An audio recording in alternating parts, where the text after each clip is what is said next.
Hola a todos y todas, mi nombre es Bruno Pacerino, estudiante de la Cátedra Comportamiento y Ensayo de Materiales, y el presente tutorial tiene como objetivo presentar el tema réplicas metalográficas. Definición. Las réplicas metalográficas son un método de evaluación no destructivo basado en la observación de la microestructura de un componente, sin necesidad de modificar la prestación del mismo. Dicha observación se realiza de modo indirecto, a través de una reproducción negativa de una superficie pulida metalográficamente. Esta reproducción, llamada réplica, se obtiene mediante una película plástica o celuloide, que facilita el grabado de las imperfecciones copiando el relieve de la superficie a analizar. En esta imagen se ilustra el principio de las réplicas metalográficas. Con la superficie ya pulida, se coloca el film en contacto con la misma y éste reproduce negativamente las imperfecciones de la superficie como cavidades y carburos. Objetivo. Las réplicas metalográficas son utilizadas para detectar heterogeneidades, homogeneidades, modificaciones y defectos microestructurales, entre otros, a modo de obtener información de un determinado material o de conocer su característica actual. Los cambios microestructurales generalmente se manifiestan en equipos y componentes que en servicio trabajan bajo presión y temperatura en forma continua. Las réplicas permiten obtener información microestructural presente y evolutiva, en el caso de disponer de un historial metalográfico, sin extraer una muestra física del componente para la realización de una metalografía tradicional, y por lo tanto, sin alterar la prestación. Respuesta al estado de solicitación.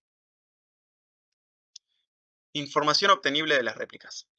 Las réplicas metalográficas permiten detectar cambios microestructurales a nivel de la superficie de los componentes como grafitización de aceros al carbono, crecimiento de grano, descarburación y globulización de la perlita o cementina en la perlita. En aceros microaleados, como aceros de la familia cromo-molibdeno, se puede evaluar el grado de coalescencia de los carburos, carburización superficial, desarrollo de microcavidades de Crip, microgrietas de fatiga, mecanismo de recristalización, evidencias de bandas de deformación y mezclado y otras transformaciones de fases. En el caso de los aceros de media y baja aleación que trabajan a alta temperatura, el análisis de las réplicas permite determinar el tipo de carburo, su morfología y distribución. En el caso de aceros inoxidables, la identificación de ciertas fases que aparecen durante el servicio del componente permitirá predecir o evitar fallas. La cuantificación de estos parámetros permitirá predecir la vida útil del componente analizado. Ventajas de las réplicas metalográficas. Alta resolución, bajo costo, óptimas para microscopía óptica, muestreo sencillo, posibilidad de transportar la microestructura de un material para su estudio en laboratorio, evaluación precisa y detallada de fisuras, superior a otros ensayos no destructivos, como partículas magnetizables, réplicas versátiles en tamaño y forma, permiten el análisis de la microestructura para detectar daños en servicio, y permiten valorar los cambios estructurales en uniones soldadas y predecir sus posibles comportamientos en servicio. Tipos de réplicas. Réplicas topográficas. Este tipo de réplicas se utiliza generalmente para obtener topografías a nivel macro de fracturas, daños en superficies metálicas, superficies porosas, valles de roscas, engranajes, interiores de tubos menores a 1 pulgada de diámetro, etc. Réplicas microestructurales. Son las utilizables en trabajos in situ. El concepto de copiado en este tipo de réplicas es, como su nombre lo indica, a nivel micro, es decir, copian la topografía generada en el revelado de la microestructura. Materiales utilizados para generar réplicas.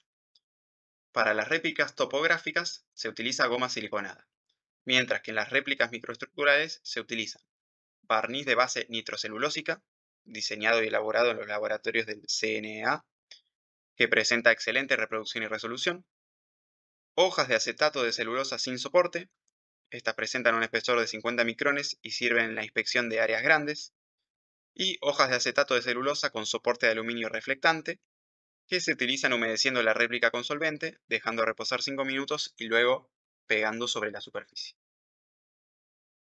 El siguiente cuadro compara los distintos tipos de materiales para réplicas. El barniz presenta una excelente resolución y es apto para formas irregulares y porosas, pero como desventajas puede presentar defectos como burbujas y adhesión de partículas, y su fraguado lleva más de 30 minutos. Por su parte, el acetato presenta muy buena resolución, su colocación y extracción es rápida, 2 minutos, y es ideal para estudiar fisuras. Sin embargo, se debe prestar atención de que no se formen burbujas y no es apto para áreas irregulares, ángulos vivos, valles de engranaje, etc. Luego tenemos el acetato con respaldo, que presenta una buena resolución y es útil en áreas pequeñas y solo en superficies planas debido a su soporte metálico. Por último, la goma presenta fácil remoción, pero mala resolución.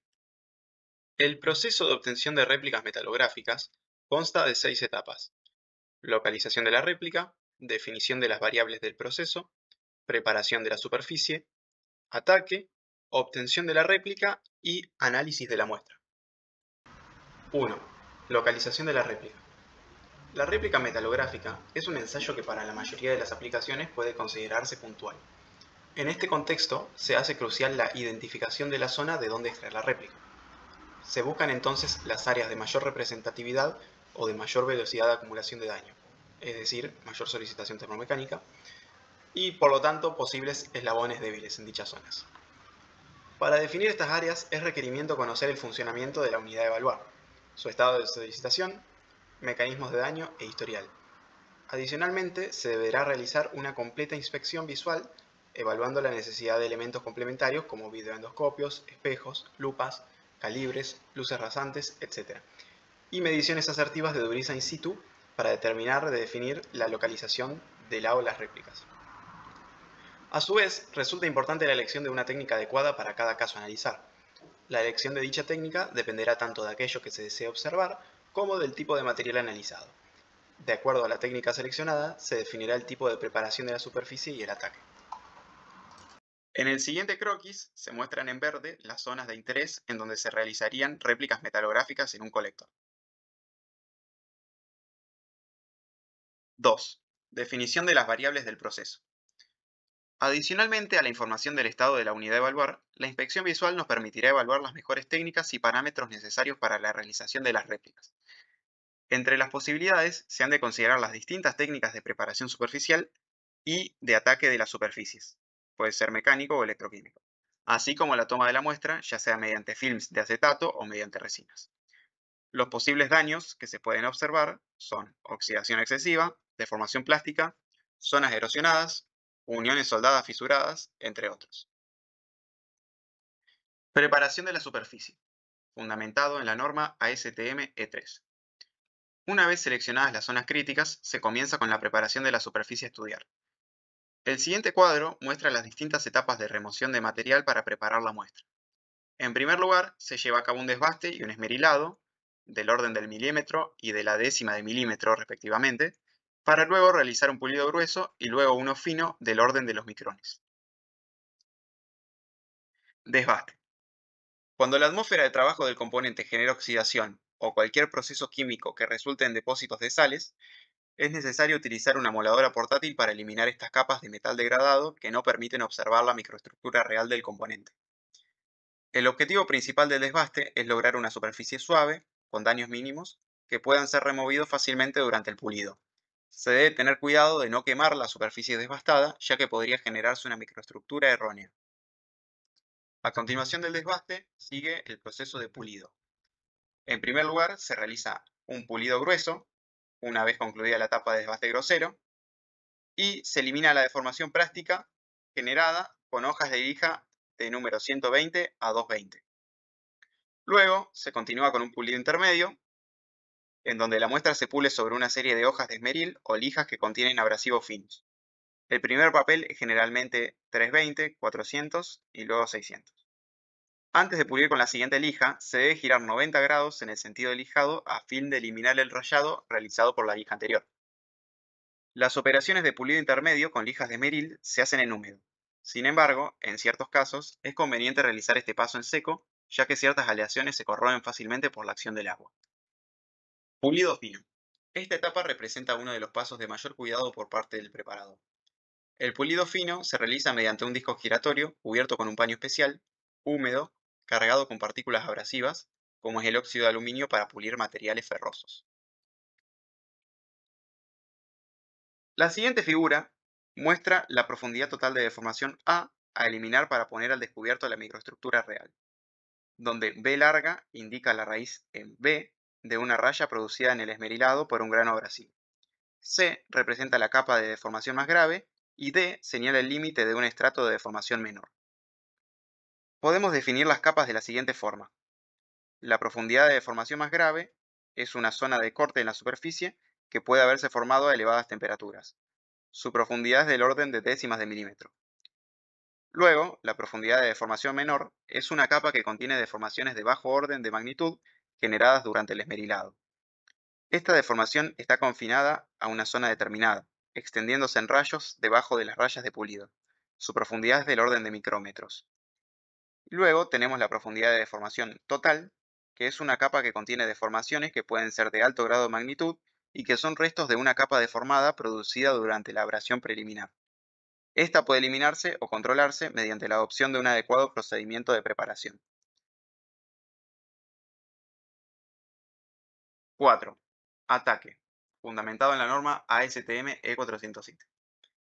Utilizando como referencia la norma mencionada, en la que se detallan los pasos a seguir para el microataque de metales y aleaciones, se utilizan diferentes reactivos de ataque según las fases que se quiera observar. Estos pueden aplicarse tanto por inmersión, arrojando reactivos sobre la superficie pulida, o de forma electroquímica. Ataque químico. El mecanismo de ataque químico selectivo de la microestructura funciona de la siguiente forma. En la mayoría de las aleaciones metálicas existen fases más y menos resistentes a la corrosión. El revelado de la microestructura aprovecha este fenómeno, distintas velocidades de disolución selectiva, para provocar picos y valles, es decir, la fase menos resistente al ataque corrosivo será más atacada, generando una depresión a nivel atómico de la superficie. En el caso de metales puros o monofásicos, los límites de grano son las zonas de menor dureza y menor resistencia al ataque, ya que concentran las impurezas. Por esto, serán atacadas mucho más que la matriz. No se debe confundir menor resistencia al ataque con menor resistencia. El borde de grano suele tener mayor resistencia por debajo de la temperatura equicohesiva y por este motivo las roturas se dan de manera transgranular. El ataque químico puede realizarse sumergiendo la muestra con la cara pulida hacia arriba en un reactivo adecuado o pasando sobre la cara pulida un algodón embebido en dicho reactivo. Luego, se lava la superficie con agua, se enjuaga con alcohol o éter y se seca en una corriente de aire. El fundamento se basa en que el constituyente metalográfico de mayor velocidad de reacción se ataca más rápido y se verá más oscuro al microscopio, mientras que el menos atacable permanecerá más brillante. Ataque electroquímico. Esta etapa de pulido final, realizada por medio electrolítico, tiene por objeto la eliminación completa de las rayas y la zona distorsionada por la preparación previa mediante la disolución anódica del material en un baño electroquímico. El pulido electroquímico para obtener réplicas in situ se realiza mediante la técnica denominada tampón. Este método consiste en sustituir la celda electrolítica por un menisco de reactivo ubicado entre la pieza a pulir, ánodo, y un tampón, cátodo. El tampón está compuesto por una varilla metálica que termina en una cabeza cilíndrica semiesférica, la cual está cubierta por un material absorbente no conductor. Obtención de la réplica. Norma ASTM E1351. Esta norma menciona la técnica de duplicado. Dice que un área de 12 por 18 milímetros es satisfactoria, que el duplicado se puede obtener mediante dos métodos.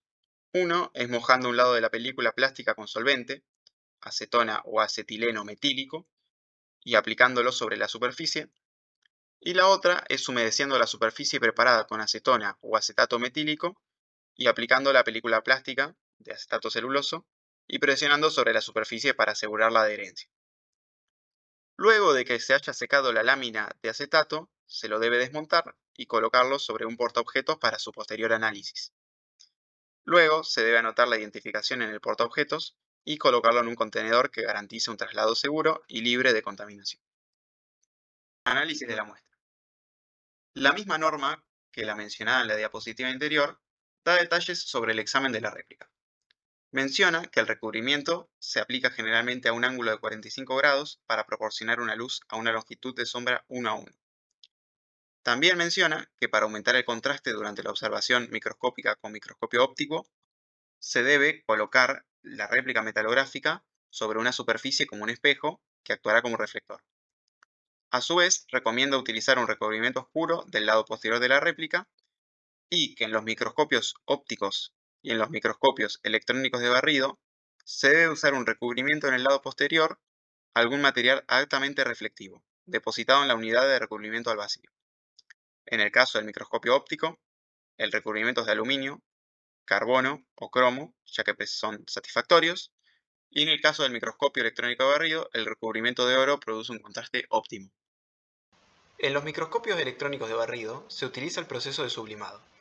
En este, se utiliza una resistencia eléctrica que se calienta hasta la fusión de un trozo de alambre, generalmente de aluminio, por su bajo costo. Este alambre se volatiliza en todo el volumen de la campana, depositando sobre la superficie de la réplica una delgada y uniforme capa de dicho metal, de aproximadamente 200 Armstrong. Este recubrimiento metálico crea una superficie reflectante, lo que es favorable para la observación en microscopio. En estas etapas de preparación es muy importante tener cuidado para no inducir ningún tipo de deformación, rayado o quemado, especialmente durante la observación en el microscopio. Por ejemplo, la excesiva temperatura de la lámpara del microscopio podría deteriorar la muestra. Como ensayos complementarios al estudio microestructural, se realizan medidas de dureza in situ. Estas medidas pueden mostrar una tendencia en los valores de dureza, lo que permite conocer cómo las propiedades mecánicas de los materiales varían con el tiempo y las condiciones de operación. Para llevar a cabo estas medidas, se emplean durómetros portátiles del tipo EPOTIP. Es imprescindible contar con un muy buen acabado superficial y una rugosidad determinada para obtener medidas de dureza precisas. Por esta razón, esta técnica se complementa perfectamente con las réplicas metalográficas, ya que se puede aprovechar el acabado superficial que se obtiene al realizar las réplicas. Y así finaliza este tutorial. Muchas gracias por su atención.